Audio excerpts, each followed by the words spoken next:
অবশ্যই সেটা প্রতিবন্ধী বিদ্যালয় বা বিশেষ সাহিত্য শিক্ষা প্রতিষ্ঠানে দিচ্ছে। কারণ অনেকে বোঝে না, ওনারা বলে এরা কোনো শিক্ষা দেয় না, মানে ওই যে প্রাইমারি স্কুলের শিক্ষক ভেবে আমাদের মাঝে মাঝে কমেন্ট করে যাচ্ছেন।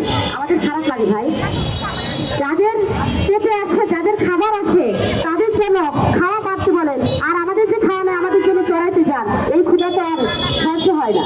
আপনারা বলে যাচ্ছেন যে প্রাইমারি শিক্ষকেরা শিক্ষা দেয় না, তারা বসে খাচ্ছে, তাদের আবার কেন বেতন বাড়াবে?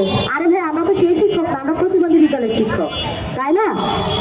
আমাদের বেতন দরকার, আমাদের ন্যূনতম স্বীকৃতি নাই, আমাদের এমপিও নাই, অথচ আমাদের নিয়ে এই যে না বুঝে কমেন্ট, এটা নয়। আপনাদের কাছে আমাদের অনুরোধ থাকবে যে আমরা যে অসহায় মানবতার জীবনযাপন করতেছি, সেই জীবন, অভিশপ্ত জীবন থেকে মুক্ত যাতে পাই, সেই গ্লানিটা আমাদের উপদেষ্টা মহলের কাছে পৌঁছে দেয়।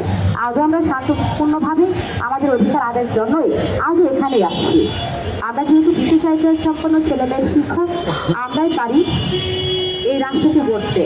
আমরা কিন্তু কখনো কারোর সাথে বার্গেনিংয়ে যাইনি, আমরা মার খেয়েছি, প্রশাসনের অত্যাচারিত হয়েছি, মার খেয়েছি, রক্ত দিয়েছি, পুলিশের জিম্মায় জিম্মি হয়েছি। আমরা কি কাউকে আঘাত করেছি? আমরা কি ঘুরেতে মেরেছি? বলতে পারবে? কারণ আমরা যেটা শিখিনি, আর আমরা করবো না, মার খেয়ে রাস্তায় মরবো, তারপরে এগিয়ে নিয়ে যাবো। আমরা নাচের বাধা এই দিক থেকে পারবো না, তাই না? আমাদের মাঝে যে ভাইরা আছেন, বোনেরা আছেন, অনেকেরই কষ্ট আছে, প্রতিভা আছে। আমি আপনাদের বলবো, আমরা যেহেতু শিক্ষক এসেছি অধিকার আদায় করতে, রাজনৈতিক কোনো প্রেক্ষাপট নিয়ে কথা বলবো না, রাজনৈতিক কোনো স্লোগান রাখবো না, রাজনৈতিক কোনো বিষয় নিয়ে আমাদের কথা থাকবে না। যে সরকারি আসুক সে আমাদের মাথার উপর থেকে কাজ করবো এবং আমরা তাদের কাছেই যাবো, যেহেতু আমরা শিক্ষক।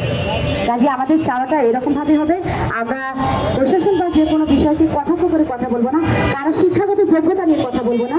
কারণ আমরা শিক্ষক, যদি আমরা শিক্ষাগত যোগ্যতা নিয়ে কথা বলি, তখন কিন্তু আমাদের শিক্ষার মানটা নিম্ন পর্যায়ে চলে যায়। তাই আমরা কাউকে কটাক্ষ করে নয়, আমরা প্রতিবাদের জায়গা থেকে আমাদের দাবিটা উপস্থাপন করবো।